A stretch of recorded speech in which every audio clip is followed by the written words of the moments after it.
Welcome to the Deep Dive. This is where your curiosity meets our research. You send us sources, we dig in, extract the key insights, and basically get you up to speed fast. Make you the most informed person in the room on that topic. Exactly. So today, we're heading into the Atlanta innovation scene. We're looking at it through Brian Rowe's eyes, based on a piece he wrote called From Arrival to Acceleration, My First Season in Atlanta's Innovation Scene. Okay, so first impressions, settling in, that kind of thing. Right. Our mission here is to pull out the main takeaways, the moments that really stood out to him as he jumped into Atlanta Tech. It gives us a great window into that ecosystem, but also, the power of just getting involved. Engagement. Yeah. And he covered a few different types of events, which is interesting. There was an AI hack night, a community dinner, a session with CXOs talking AI in retail, and even a podcaster night. So a real mix. Quite a range. Gets a good cross-section, I imagine. Ready to get smart fast. Yeah. Let's get into it. Let's do it. What's really interesting about Brian's piece, I think, is that it's not just like I went here, then I went there. It's more of a lens, a way to see what really makes innovation tick and how you grow personally within a scene like Atlanta's. Yeah, he's not just attending. He's really thinking about it, drawing these lessons that honestly probably apply way beyond just Atlanta. Absolutely. It's about that active engagement. Okay, so let's dive into that first one he mentioned, the Goose AI event. It was an AI agent hack night. Right. He doesn't just call it a hack night, though. He says it was a real shift in mindset, even game-changing. Wow, strong words. Yeah. It was put on by AI tinkerers, Block Open Source, and Render ATL. Yeah. And he mentions Angie Jones and Andrew Tabbitt were there explaining something called Model Context Protocol, or MCP. MCP. Okay, so getting into the technical side a bit. A bit, yeah. And this idea of building open source agents like this thing called codename Goose to really automate workflows, but like at scale, the practical application. But here's what really struck me. Brian emphasizes it wasn't just about the code, the nuts and bolts. He felt this real sense of community there, imagination. Even, he says, joy. That's interesting. Joy isn't a word you always associate with hack nights necessarily. Right. But it points to something important, doesn't it? This intersection of, cutting edge tech like MCP, which is about making AI systems work together better with this very human element, community, passion, collaboration. Yeah. That's often where the real sparks happen, right? When you get different people, different perspectives, all fired up about the same thing, that energy, that's what fuels the creativity. And he definitely picked up on that. He stresses how focused this Goose AI thing was. It wasn't hype. It was voice-first AI for what he calls real builders. Cutting through the noise. Exactly. And this bit is powerful, he says. Quote, he felt seen in a tech space for the first time in a while. Wow. That speaks volumes. It really does. It makes you think about how important finding that right group, that Nick, can be. He felt that night really changed his view on just showing up, being present. That feeling of being seen, it's huge. Especially, I think, in tech, which can sometimes feel impersonal or overwhelming. Maybe these smaller, focused events are just better for that, compared to massive conferences where it's easy to feel lost. Could be. Yeah, that makes a lot of sense. Yeah. It really highlights the value of those niche communities. Definitely. Okay, so next up, Brian takes us to the ATL BLK TCH Community Dinner. This was hosted by Rayshawn Pelote with support from Goody Nation. Okay.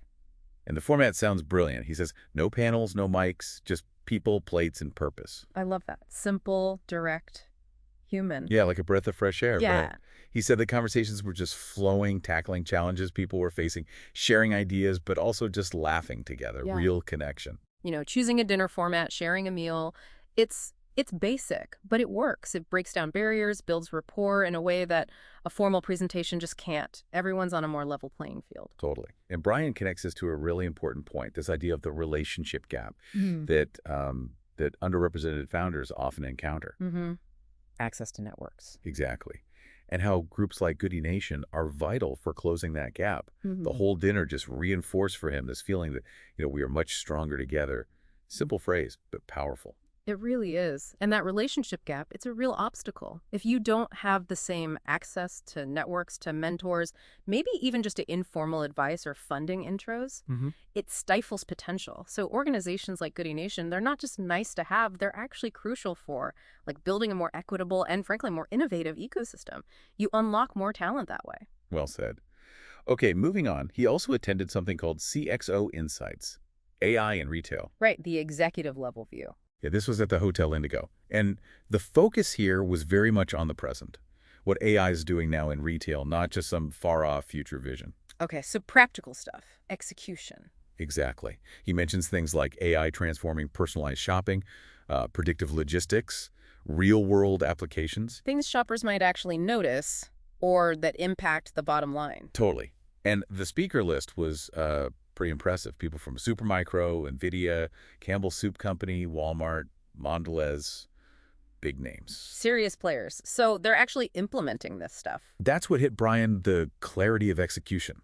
Seeing these big ideas actually being put into practice by major companies. Yeah, that shift from just talking about AI hype to showing real results, that's a sign the tech is maturing, right? It's becoming embedded. Yeah. And for Brian, seeing that clarity, it's probably super valuable. It's not just what if, it's here's how it's actually done. He definitely felt that. He said it was a real reminder to stay sharp, stay learning, and stay close to those building what's next. Good advice in any field, but especially in tech and AI right now, things move so fast. It sounds like it was a real jolt of inspiration for him, a call to stay plugged in. Absolutely. Yeah. You need to keep learning, keep connecting with the people actually doing the work. Sounds like that event gave him a great snapshot of where AI is right now in a major industry. Okay, then there's a bit of a shift. Brian also went to a Riverside.fm podcaster night. Oh, interesting. Into the creator world. Yeah, hosted at a place called Skewed Orbit Studios. He describes it as really focused on boosting the Atlanta podcasting scene. Nice. Building community for creators. And Skewed Orbit sounds cool. It's all founded by comedians. It's in Studioplex on the Beltline, does podcast production workshops, events. Sounds like a real hub. Yeah, spaces like that are so important. Podcasting can feel isolating sometimes, right? So connecting with other creators, sharing tips, learning from folks who've been doing it, that's invaluable. Definitely. He mentioned speakers like Gerald Davis, Jamie Maglietta, Joanne Bolt, and Rachel LaForce from the studio, covering the essentials, monetization, marketing, content strategy, authenticity. All the key stuff you need to figure out. And for Brian, he said the event was just really energizing, big confidence boost. And here's the fun part. He actually says this night was the push he needed to start. Well, to start this podcast, the one we're doing based on his piece. No way. That's fantastic. Right. That's a perfect example of how these events can have a real tangible impact. You go, you learn, you connect, and suddenly you've got the inspiration, maybe the practical tips too, to actually do the thing you've been thinking about. Exactly. It gave him that final nudge. Love that. So as Brian reflects on all these different experiences, the AI hack night, the dinner, the CXO talk, the podcaster event, he pulls out this common thread. He calls it intention. Intention behind the events. Yeah, like each one had a clear purpose. Yeah. And he boils down the lessons. Goose AI showed him the power of just being there, of presence. Yeah. The hack night, that the future is open source and community built. Mm-hmm. ATL, BLK, TCH reinforced that we grow together, that unity. CXO Insights drove home that execution is everything. Getting things done. And Riverside.fm, that was the spark, the catalyst for his own creative project. It's really insightful, isn't it? How he's not just listing events, but synthesizing these core ideas from each one. Right. That's real learning, turning experience into wisdom. Absolutely. He talks about Atlanta having this magnetic energy and feeling like he didn't just want to watch, he wanted to, contribute. Get involved. And then he drops this line, I didn't start with a seat at the table, I built my own chair. Powerful. Yeah. Speaks to resilience initiative. Totally. And he gives a little background. His path into tech wasn't typical. Sounds like it involved a lot of resilience, curiosity, studying cloud computing, getting certs in cybersecurity, AI, cloud stuff. Forging his own way. Exactly. And now he's a business catalyst at a place called GDNA. They're a global digital needs agency and AWS partner. He helps startups and enterprises with cloud funding and digital transformation using AWS and AI. Okay, so cloud funding, basically helping companies use the cloud strategically, right?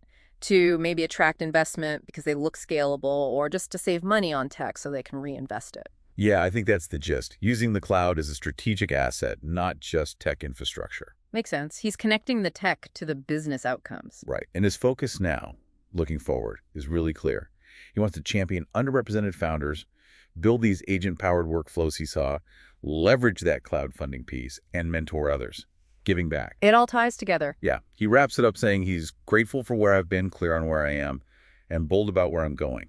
This is just the start. Let's build better together. That's a great closing thought. Really captures that proactive, community-focused growth mindset we saw throughout his reflections. And he includes a bunch of hashtags, too. It's like hashtag business catalyst, hashtag AWS partner, hashtag from prison to tech. Whoa, okay. Yeah. Hashtag resilience, hashtag black in tech, hashtag ATL tech, showing all the different parts of his journey and work. Yeah, the hashtag from prison to tech adds another whole layer of resilience and determination to his story. It makes that built my own chair line resonate even more deeply.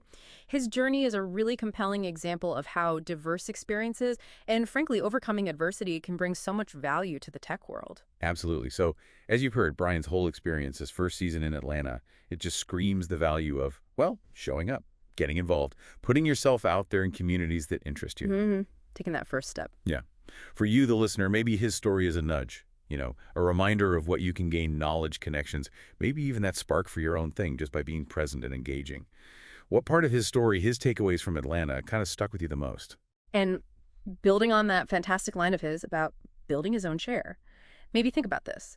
In your world, the areas you care about, how can you build your own chair?